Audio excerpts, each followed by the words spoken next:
Good afternoon. Happy Monday. Happy President's Day. Happy day 352. Happy President's Day again. Let's go through the numbers today. We have a number of announcements. Overall statewide positivity 3.53. Good news. Statewide deaths 103. Terrible news. They're in our thoughts and prayers. Statewide hospitalizations 6,600. That's good news. Statewide ICU down 15. Intubations down 6. Good news. Good news overall. The positivity post-holiday increase has continued to decrease. Congratulations to New Yorkers. We went from 7.9 down to 3.7. That is very good news. Hospitalizations are down. Hospitalized percentages, 0.04 is the high, Long Island, New York City. Hospitalization, positivity, Long Island, 4.6. Second, Mid-Hudson, 4.5. Long Island has been a problem for a number of weeks. It continues to be a problem. And in New York City, it's the Bronx, 6.1. That is a continuation. We opened Yankee Stadium in the Bronx, but that is a problem. Manhattan is down to 2.7. Queens, Brooklyn, 4.6, 4.5. We have new FEMA sites in Queens and Brooklyn that we're doing jointly with the federal government, state FEMA sites. Those are going to be very large mass vaccination sites. And Staten Island is below Queens and Brooklyn, so that's good news. Variants of interest. This goes in the new dictionary of new COVID terms. And we've been watching these. There is a patient in New York City who has tested positive for the South African variant. The South African variant is the variant that they're watching most closely. The UK variant is very transmissible, but the UK South African variant, they worry about how lethal it is and how it relates to the vaccine. But, and this is an important but, the patient was transferred from Connecticut directly to a New York City hospital. It was not a New York resident. It was a person in Connecticut who was transferred to a New York City hospital for a procedure. We have no evidence of any spread in New York State to date.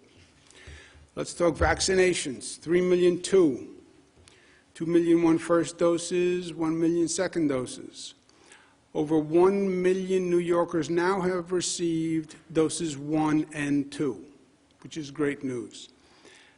There's been a lot of confusion about the vaccinations, and I understand that. Buffalo News wrote an editorial asking questions, which frankly are commonly asked questions. I've received them a number of times. So I just want to make sure people understand what's happening with the vaccinations.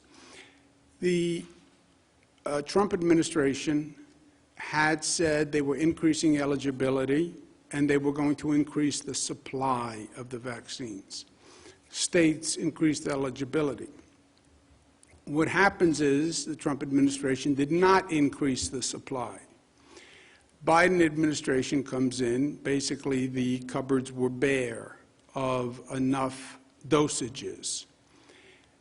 The Biden administration, a very short period of time, went back, secured more dosages. They're now talking about getting 600 by the end of July.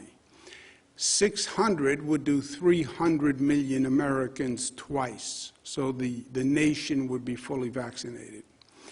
But there are more people eligible nationwide than there are now doses available.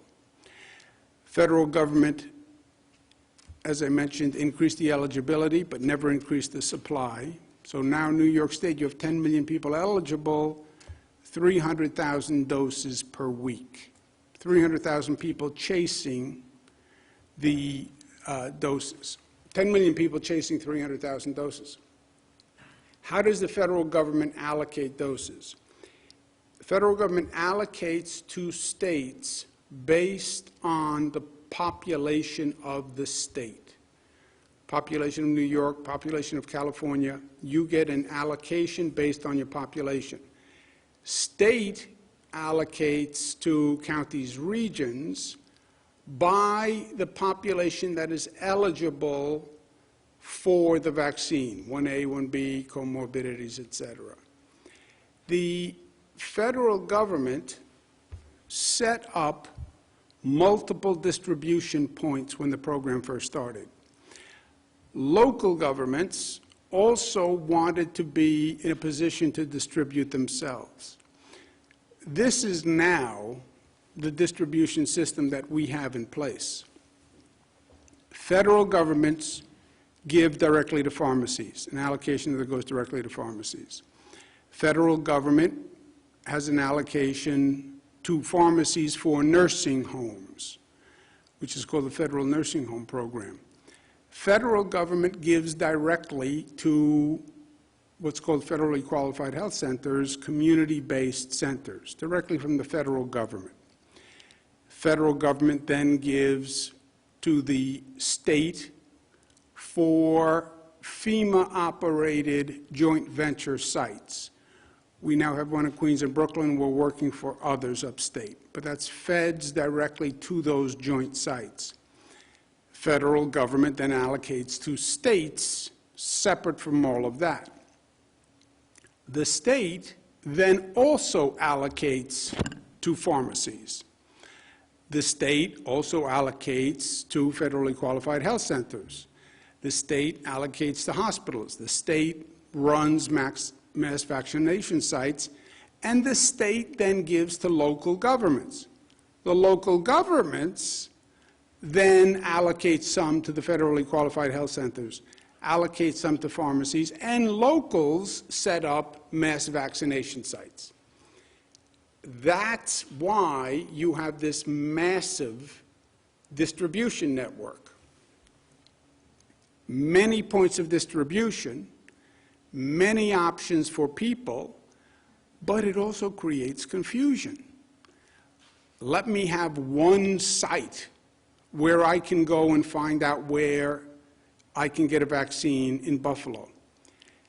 That's not how the system was set up from day one. That's what creates the confusion. And if I could figure out how to get this slide to advance, that would be good. When does this end? Because the system is set up the way it is, it's not really going to end until you have increased dosages. When you have increased dosages, that extensive distribution network will wind up being a positive and not a negative. Because then you'll have multiple pharmacies getting allocations from multiple sources, multiple mass vaccination sites. But there is a downside to coordination in the meantime. Again, with the additional purchase of the vaccinations from the federal government, June, May, you should see the situation flip where all those distribution points will make it easier for the consumer. But right now, yes, there are multiple distribution points. County runs a site, state runs a site, city runs a site, federal government gives to pharmacies, etc. The NGA, National Government Association, I met with the president last week.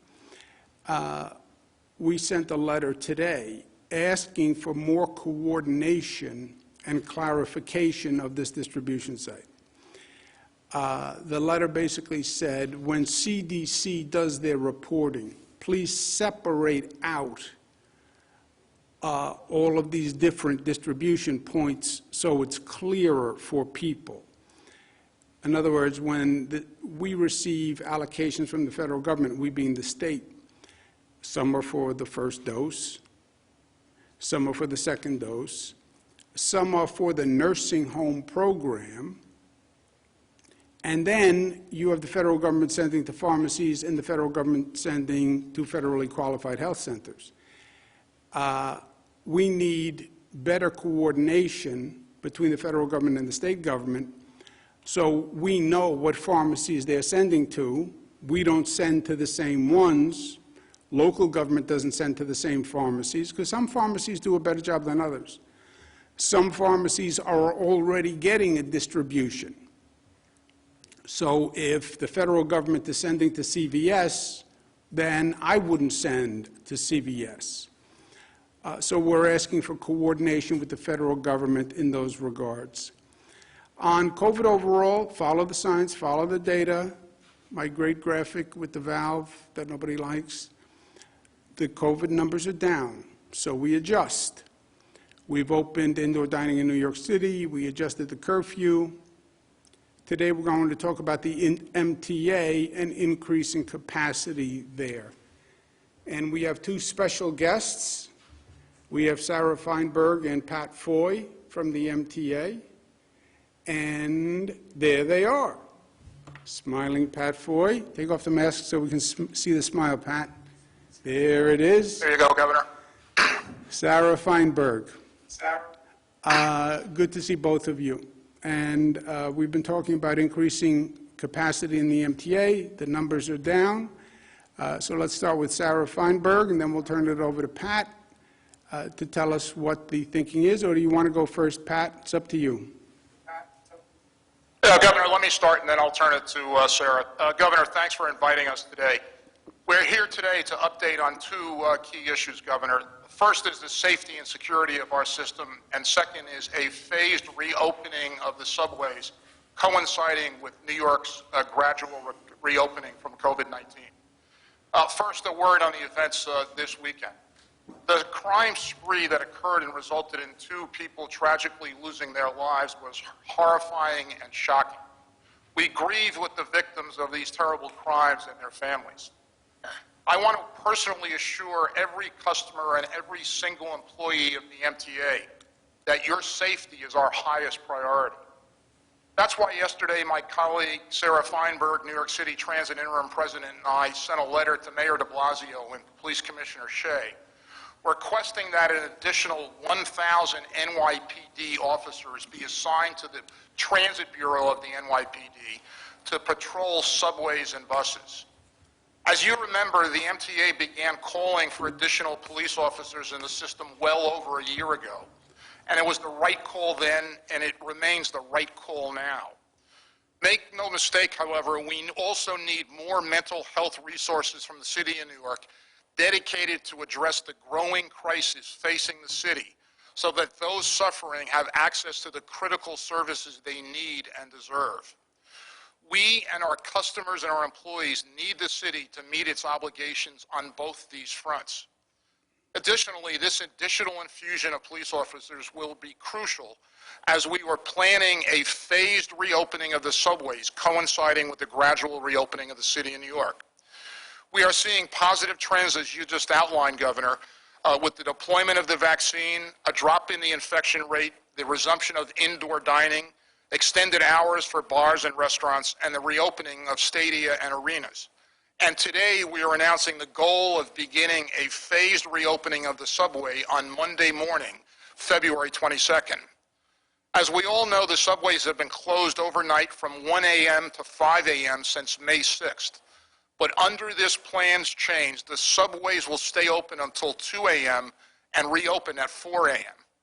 At the same time, this 2-hour service suspension will allow us to continue our enhanced disinfecting regime, which has led the subways to be the cleanest they've ever been. We will never stop doing everything we can to protect riders and employees. And now I'll turn it over to Sarah Feinberg. Thanks, Pat. First, I just want to echo what you said and say my heart goes out to the victims of the crimes from the weekend and to their families. No one should ever be victimized in our system, and certainly no one should ever be victimized, and certainly not in our transit system. I want to thank the NYPD for their effective work over the weekend, which led to the apprehension of the individual they believe is responsible for the weekend acts of violence. Since joining the board, Governor Cuomo's invitation 2 years ago and becoming president of Transit 1 year ago, I've had to be focused on the issues of safety and security to a significant degree. On this issue of crime and those experiencing mental health illness, we started asking for additional resources nearly 2 years ago. By my count, myself and the chairman have asked the city for additional policing and mental health assistance in the subway system more than 30 times in the last 18 months. We've called for more uniformed officers. We've asked for them to be in stations and on trains. We've asked for them to assist us during the overnight shutdown, but also at other hours. I would point out that our understanding of the Transit Bureau's current staffing means that at current staffing levels, plus the additional 500 officers added by Commissioner Shea over the weekend, plus the additional 1,000 officers requested by us over the weekend, would bring the number of officers in the Transit Bureau to nearly 4,000. 4,000 officers is the number of officers we had in the system more than 2 decades ago prior to the NYPD Transit Police merger. Additional policing will not solve the mental health crisis or the fact that so many in the subway system are experiencing homelessness and therefore are more likely to be victimized. We have to put additional resources to these items as well. To that end, we've called on the city to expand the 311 system into the subway so people using the system, including our own employees, are better able to report those who are clearly experiencing a mental health crisis.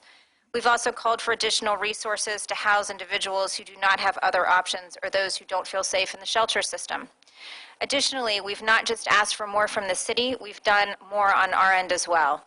We surged MTA police officers into the subway system for the last year.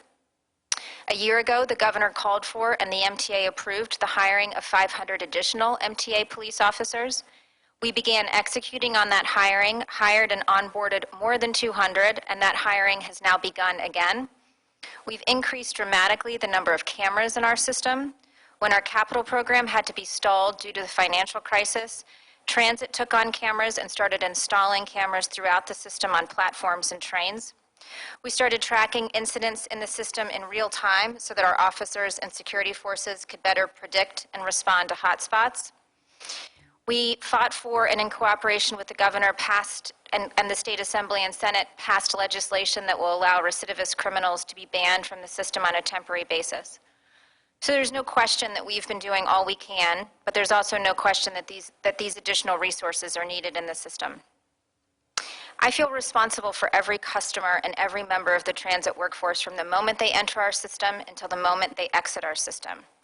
Not only do they need to be kept safe and secure, they have to feel safe and secure. We need our customers to feel confident and safe as they use the system, whether they continue to use it daily as they're commuting as an essential worker, or whether they're contemplating returning to their commute as the city begins to reopen. That confidence is critically important. And we know how important it is to our customers because they've told us in survey after survey that the most important things to them are feeling safe in the system from both COVID and from criminal activity. So we'll continue to work on all tracks, policing, mental health, and our all-of-the-above approach to cleaning. On our phased reopening of the subway system for overnight service, 1 year into the pandemic and 10 months into our overnight closure, New York is starting to look at a return to normalcy. As we look at the reopening of the city and the economy, we have been planning in recent weeks for our own reopening and return of overnight service. And we have determined that a shortened overnight closure is an appropriate step forward towards the return of around-the-clock service. To be clear, we will continue our cleaning regimen. We've been doing so for many months now, and we will continue to do so. We clean our system 24 hours a day. We clean and disinfect stations twice each day. We clean and disinfect subway cars multiple times each day. That will continue. When we are closed from 1 to 5, we are able to clean much more efficiently without customers in the system. That window of cleaning will now go from 1 to 5 to 2 to 4. We are confident that we can maintain the cleaning and disinfecting that we have been able to do thus far. The CDC, New York State Department of Health, FTA, and EPA all continue to advise that we should continue with our all-of-the-above approach to cleaning, and we will do so. Again, public confidence is paramount. In order for the city to truly reopen, the subway system has to be safe and secure, and our customers need to feel that. To our customers, I thank you for your patience and vigilance and for sticking with us. Thank you, Governor. Well, thank you, Sarah, and thank you, Pat. Look, the MTA is critical to what we're trying to do. As you know, we're proceeding down several tracks at the same time. We want to control the COVID infection rate. We want to, second track, we want to increase the vaccination rate. And third, we want to accelerate the reopening and stimulate the reopening of the economy. Many people have had significant pain and suffering with this economic shutdown. The MTA is obviously vital to the reopening and the stimulation of the economy. And just so we're all clear, the 2 to 4, you're reducing the closure period in the middle of the night. It's going to be reduced to 2 to 4. That goes into effect when?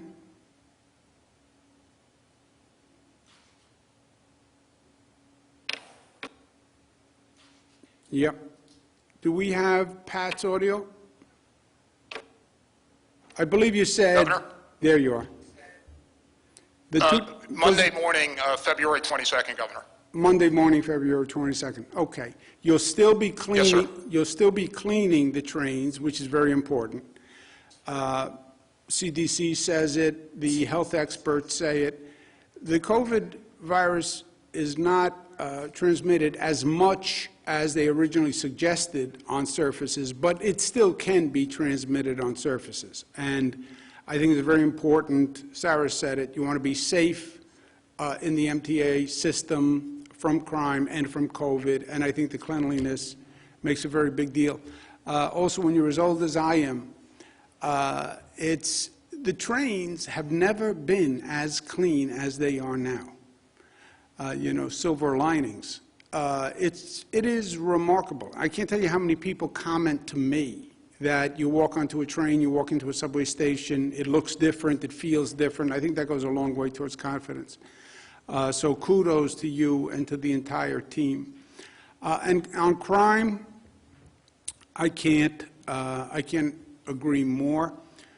When you said, Sarah, we would be at 4,000 would be a level which is going back probably 30 or so years. At 4,000. 4,000 was if the city gave you an additional 1,000 from where we are now, right? You would be, with the city giving 500 more police officers, we're at 3,000, not 4,000. If they honored your request for an additional 1,000 above the 500, then we would be at 4,000, and 4,000 is only where we were 30 years ago. Is that right? Did I get it right? That's right. So, you know, obviously, I defer to the NYPD on their own employee list. But our understanding of the Transit Bureau staffing at this point is that they're at about 2,500 officers. With the addition of the 500 over the weekend, that gets you to 3,000. With the additional 1,000 that we're asking for, would get you to about the level of officers that were in the system about 25 years ago, 1995. Well, look, crime is a problem in the MTA. Crime is a problem in New York City generally. Crime is a problem across the nation, predominantly in urban areas. But if we're going to get the economy back, we have to address this problem.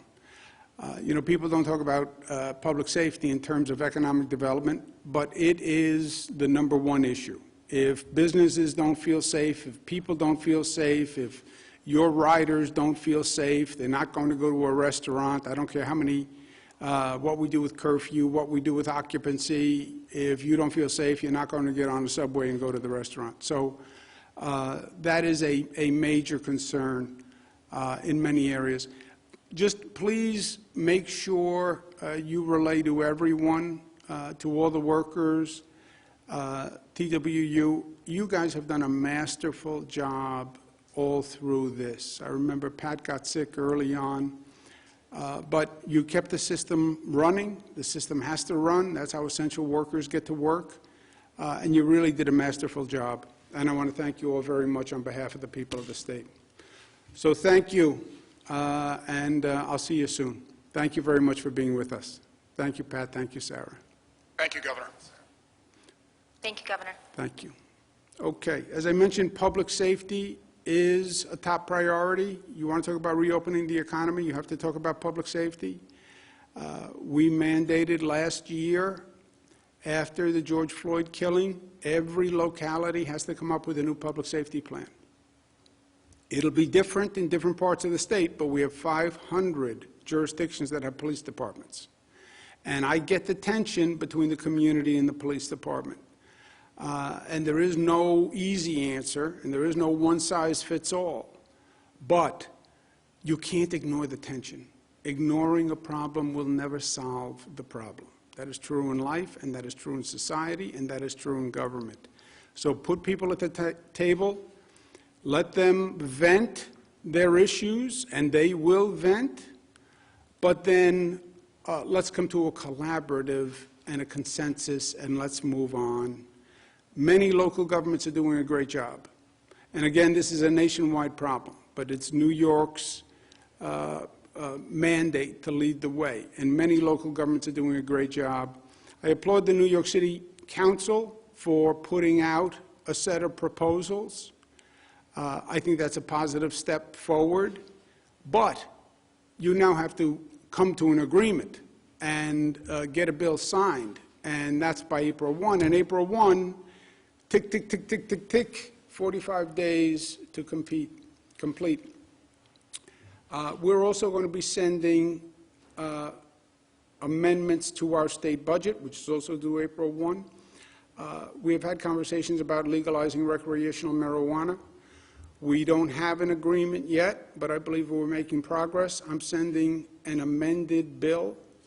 Legalizing recreational marijuana is something we've tried to do for several years. It is overdue, in my opinion. You have people who are incarcerated for crimes that, frankly, they shouldn't have a record on. We also need the revenue from legalizing recreational cannabis. It is a controversial topic. It's a controversial and a difficult vote. I get it. I believe if we don't have it done by the budget, we're not going to get it done. And I think it would be a failing if we don't get it done this year, and I think that would be a mistake. So we're sending up a new bill that reflects the conversations we've had, but I'm hopeful that we can come to an agreement and we can get it done. But I believe, because I've seen this movie before, if we don't get it done by April 1, we won't get it done. And again, that's 45 days. 45 days sounds like a long period of time. In government, 45 days is a blink of an eye. On my emergency powers, first, emergency powers have nothing to do with nursing homes. I have taken hundreds of actions. The legislature can reverse any action that I take, not even by a bill, just by passing 50% of the Assembly and the Senate. They have never reversed a single action. The virus cannot be managed by state boundaries. We've learned that. It can't be managed by county boundaries. We've learned that. I've always consulted with the legislature. I consult with other politicians. I have no problem consulting with the legislature. Anyone who wants to stand up and raise their hand and say, here's my position, great. But these are public health decisions. They're not local political decisions. And they have to be made on a public health basis. This virus is serious. And I understand these decisions are difficult politically. I get that. It's difficult to close schools. It's difficult to close restaurants. It's difficult to impose curfews. But otherwise, people die. And these decisions should not be politicized. If you made these decisions by a poll, none of them would happen, and more people would die. I want to clarify facts on the nursing homes, which has been an ongoing discussion. New York, as everybody knows, was ground zero for COVID, and nursing homes were and still are ground zero for COVID. And losing a loved one is very, very painful. Losing a loved one in a nursing home during this situation was extraordinarily painful. There was no visitation. You couldn't be with the person. You couldn't talk to the person. It was hard to get them on the phone. People in nursing homes are not as conversant and facile on Zooms and on FaceTime. I mean, it doesn't work that way. So I understand fully how difficult it has been, and I want to make sure people have all the facts, the information. This past year, there is a toxic political environment, and everything gets politicized, and there's political spin, and then there are facts. Two very different things. And I just want to make sure people have facts. Last August, Department of Justice sent a letter to Democratic governors, 4 of them, New York, New Jersey, Michigan, Pennsylvania, asking for information on public nursing homes. New York State Legislature also sent a letter asking for information on nursing homes. We paused the state legislators' request while we were finishing the DOJ request. We told both houses, the Assembly and the Senate, that we had DOJ requests for information and we were prioritizing that. We did give the DOJ request precedence, and we told both houses that. The August request we replied to fully. Separately, DOH got a DOJ letter signed by Jeffrey Clark, the attorney, in October, which we learned about from the New York Post. We didn't even get the letter. Post called and told us about a letter. And that requests information on an investigation on private nursing homes. And we have been voluntarily producing information for that on a rolling basis as recently as January 8th, as offered by DOJ, the rolling basis production. Second, we paused the state legislature's request. We paused the state legislature's request. We voluntarily complied with the DOJ request for information. Two very different things. The New York State DOH has always fully and publicly reported all COVID deaths in nursing homes and hospitals. They have always been fully reported. Nursing homes had the most vulnerable population. We know that. Nationwide, 36% of the deaths are in nursing homes. You know what percent of the population are people in nursing homes? 1%. 1% had 36% of the deaths. New York is 34 in nursing home deaths as a percentage of total deaths, 34 out of 50 states. New York is one of only 7 states that counts what's called presumed fatalities in nursing homes, where the nursing home presumed the cause of death was COVID. To give you an example, New York State, 13,000 nursing home related deaths. That's 30% of total deaths. Pennsylvania had 11,900. That's 52% of their total deaths were in nursing homes. Florida, 34% of total deaths in nursing homes. Massachusetts, 54% of total deaths. If you look at the entire country and you look at the percentage of deaths in nursing homes, New York is number 34. You have some states that up to 73% of the people who died in nursing homes. COVID preys on senior citizens, older people, weaker people. We've always known that. That is a fact. Now, there is much distortion around what's called Department of Health memo on March 25th. And I want to make sure that we get the facts on this. On March 13th, Federal Center for Medicaid and Medicaid Services, what they call CMS, and on March 23rd, the Center for Disease Control, CDC, put out guidance sending people from hospitals back to nursing homes. New York State DOH followed that guidance. 12 other states, at least, followed that guidance.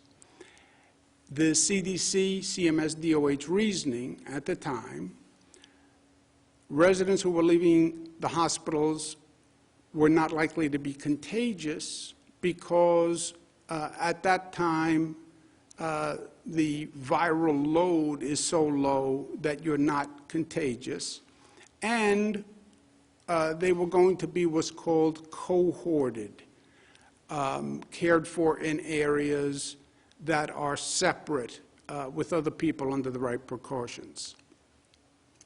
Patients, particularly senior citizens, should not remain in hospitals longer than necessary because they can get a secondary infection. That's true all across the board, especially with seniors. They try to get the procedures done. They try to get people out of the hospital before they can come up with a secondary infection that's problematic. The patients were not sent to nursing homes. The nursing home had to agree that they could care for this person. That is a matter of law. They cannot accept a patient who they are not prepared to care for properly, staff, PPE, ability to cohort. That is in the law. If they don't do that, they violate the law. At the time, remember what was going on in March. The experts were projecting that our problem and our critical need was hospital capacity. We sat here every day with the hospitalization chart. We were looking at up to 140,000 people hospitalized. We have less than 50,000 hospital beds. That is the calamity. Remember, March 25th, that's right when the New York City Health and Hospitals Elmhurst Hospital collapsed. It was national news. I remember it like yesterday. And we're watching the TV every night and watching Italy collapse and people die because they can't get into a hospital. We're watching China with a hospital capacity issue where they were building thousands of new hospital beds. That's what was going on. That's why the CDC and that's why CMS made those decisions. And at the time, CDC, CMS, there were White House task forces, there were daily briefings. Everyone was focused on this issue. This was not a little issue. All the best minds were looking at it. Fact, of the 613 nursing homes, we have 613 nursing homes in the state. 365 received a person from a hospital. Of the 365 that received a person from this March 25th guidance, which was then superseded in May, 98% of those 365 already had COVID in their facility. COVID did not get into the nursing homes by people coming from hospitals. COVID got into the nursing homes by staff walking into the nursing home when we didn't even know we had COVID. Staff walking into a nursing home even though they were asymptomatic because the national experts all told us you could only spread COVID if you had symptoms. And they were wrong. COVID may have been brought into a nursing home because visitors brought it in and didn't know they were contagious because the guidance was you can only be contagious if you have symptoms, if you're sneezing, if you're coughing. That turned out to be wrong. That's how COVID got into the nursing homes. 98% of the people who took a person back from a hospital who was probably no longer contagious already had it in the facility. And they signed and agreed that they could handle it because they already had people who were COVID in the nursing home. If you look at the rate of death before the March 25th order and after the order was rescinded, the rate of death is the same. By the way, if you look at the rate of death in the nursing homes, in the spring overall, and in the second surge, the winter-fall surge, the rate of death is the same.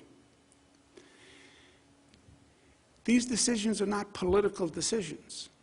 They're all made on the best information the medical professionals have at the time. And in New York, we talk to the best experts on the globe. And I've said to the people of the state many times, nobody's been here before. Nobody knows for sure. COVID is new. They're all giving you their best advice at the time. And these are really quality people. Dr. Osterholm, Dr. Fauci, all the main institutes that were giving advice to the nation. We had people come from the World Health Organization who dealt with China, who came to Albany, literally, to advise us. We're blessed to have Dr. Howard Zucker as our health commissioner. He's trained at Harvard, UPenn, Johns Hopkins, served at HHS, WHO, NIH. He teaches at Columbia and Yale University. If we had to pay him what he was worth, we couldn't afford it. And he gave his best advice on the information that he had at the time. I would trust Dr. Zucker with my mother's care. That's why I trust him with your mother's care. I wouldn't have anyone as the health commissioner who I wouldn't trust with my mother. And that's why I trust him with your mother. To be clear, all the deaths in the nursing homes and in the hospitals were always fully, publicly, and accurately reported. The numbers were the numbers, always. People did request information beyond the place of death, not just how many in a nursing home, not just how many in a hospital. They did request different categorizations beyond those counts. How many people died who were in a nursing home but then went to a hospital?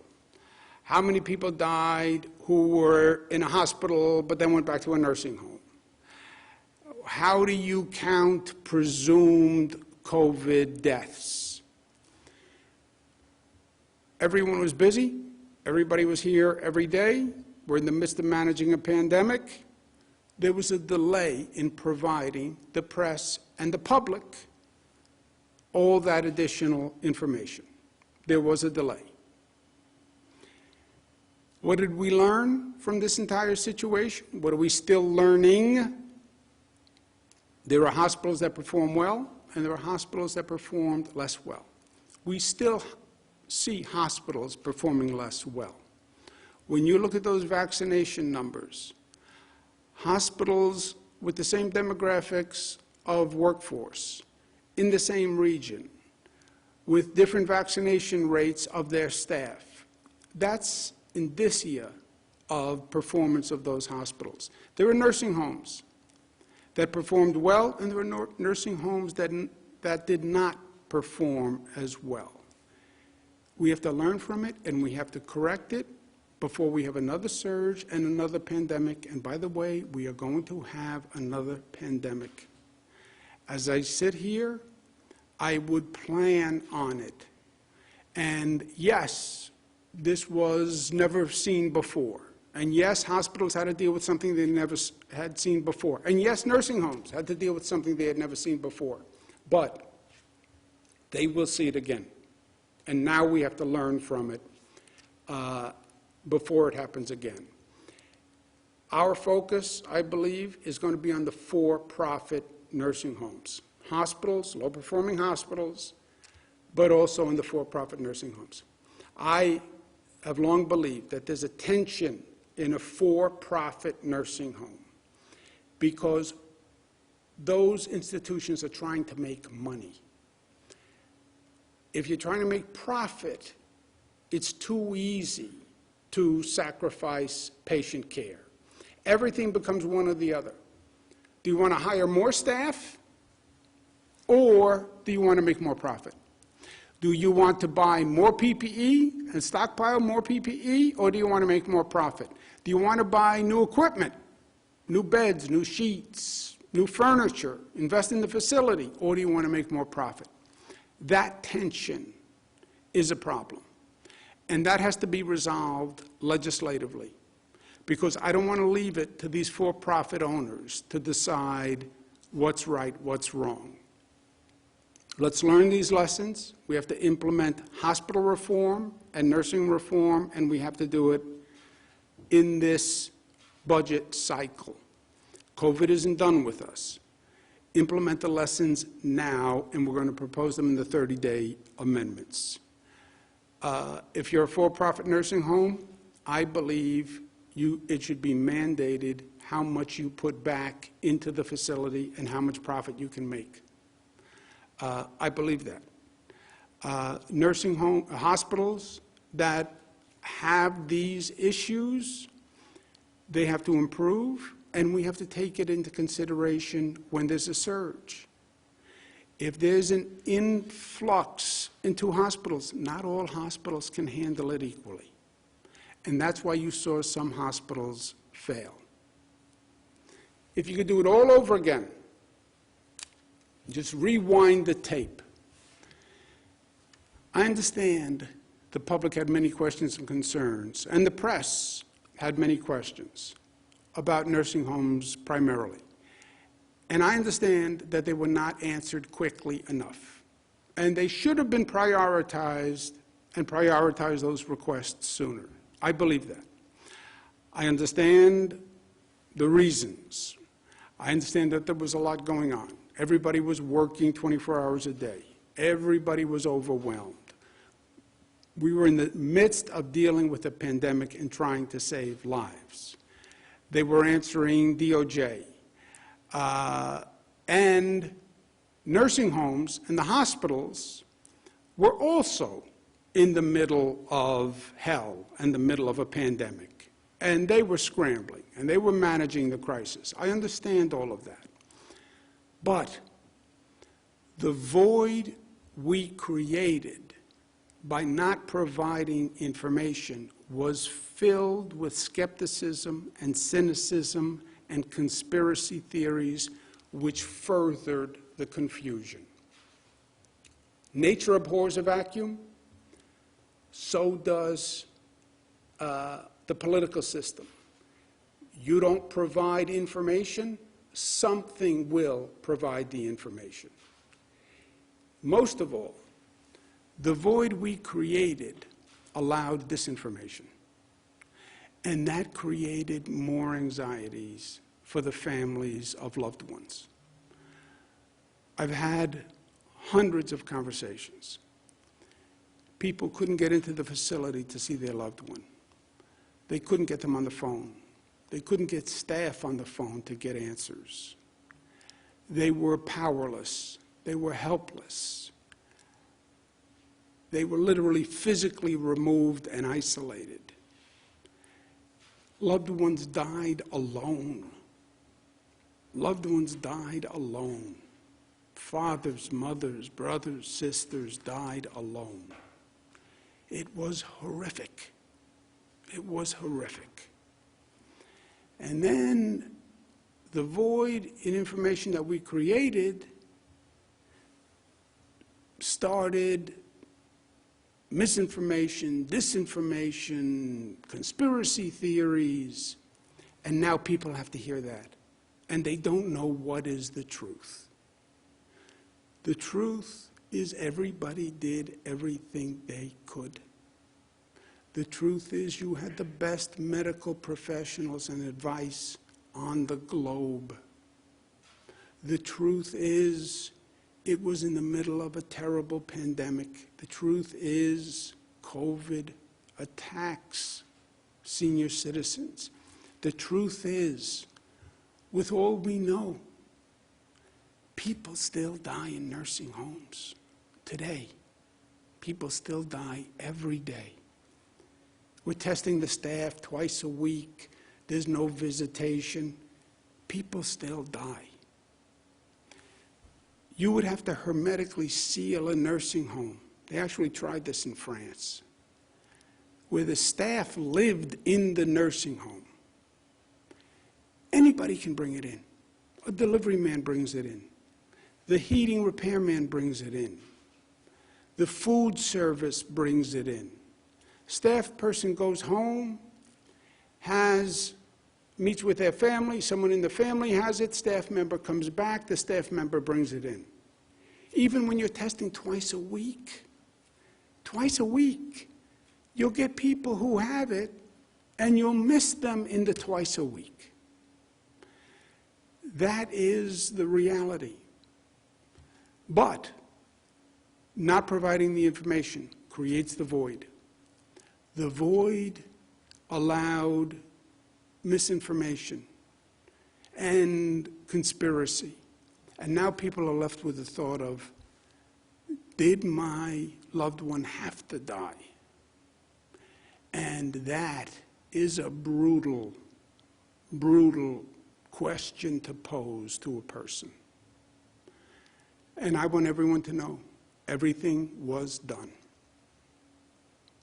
Everything was done by the best minds in the best interest.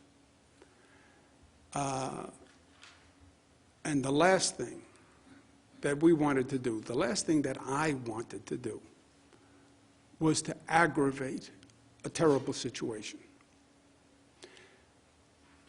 There is no good answer when you lose a loved one. I lost my father years ago. I still go through it over and over and over again. What should I have done? What could I have done? What should I have said to the doctor? I probably always will. Last thing I wanted to do was to aggravate that for anyone. With that, let's take questions. Thank you, Governor. If you'd like to ask a question, please use the raise hand function at the bottom of your window. We'll take a brief moment to compile the Q&A roster.